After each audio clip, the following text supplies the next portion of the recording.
Ini kan perlu memerangi hawa nafsu, karena itu banyak kita terpengaruh hal-hal yang tidak baik. Sinetron sih hanya sekedar cerita, apalagi mohon maaf, mana mungkin dia disebut orang memerangi hawa nafsu, dia nonton gambar-gambar yang tidak benar. Dia sudah kalah dengan hawa nafsunya. Dia telah kalah dengan hawa nafsunya. Tinggal digiring oleh setan, karena hawa nafsunya sudah kena. Setan itu adalah punya koneksi yang kuat dengan hawa nafsu. Dia nggak bisa masuk dalam diri kita kecuali melalui hawa nafsu. Kurang lebih seperti itu kalau kita gambarkan secaranya. Gitu kan masalah. Kayak apa sih? Jadi setan berkomunikasi dengan hawa nafsu dalam diri kita sendiri. Kemudian setelah itu oke, disambut. Jadilah lalu melakukan zina, melakukan kehinaan. Sebab setan itu nggak, kalau mengganggu nggak bisa langsung hanya membisikkan. Nggak ada setan itu datang pakai pedang langsung zinalah kau, minumlah kau, nggak ada. Setan hanya membisikkan. Dan bisikan setan disambut oleh hawa nafsu. Oh asik. Kemudian melakukan kehinaan, naudzubillah. Baik.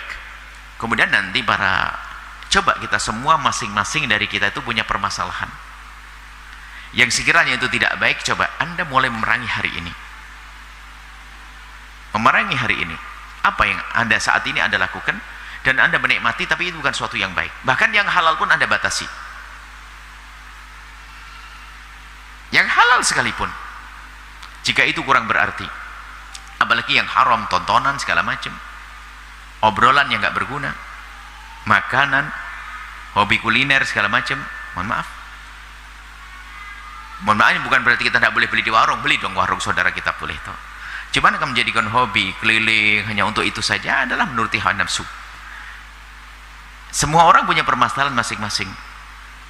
Bisa saja hawa nafsunya seorang suami, untuk merangi hawa nafsunya adalah bagaimana Anda mulai hari ini sudah menahan untuk tidak marah-marah yang nggak jelas kepada istrimu. Hawa nafsunya begitu. Jadi masuk ke rumah, bismillahirrahmanirrahim, nawaitu memerangi hawa nafsuku. Aku kenapa sih kok aku marah? Bismillah, terus diberangi. Nggak, aku harus berkomunikasi aktif dengan istriku dengan baik. Atau seorang istri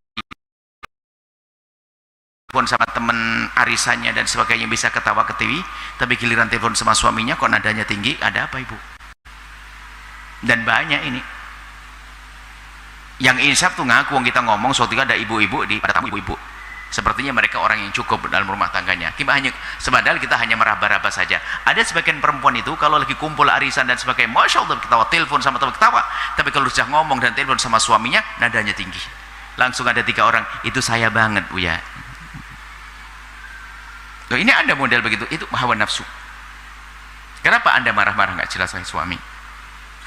Jadi bicara hawa nafsu jangan urusan zina, mabuk, bukan itu saja, banyak hal. Menyakiti orang lain, menyakiti istri, menyakiti suami, hawa nafsu. Sehingga nanti karena hawa nafsunya biasa dituruti, tinggal jadi apa dia? Jadi pemimpin, diktator, jadi bawahan, curang. Orang fakir, sudah fakir ternyata dia tamaknya rakus, ngambil miliknya orang. Kaya, rakus juga, ngambil berbisnis nggak jelas.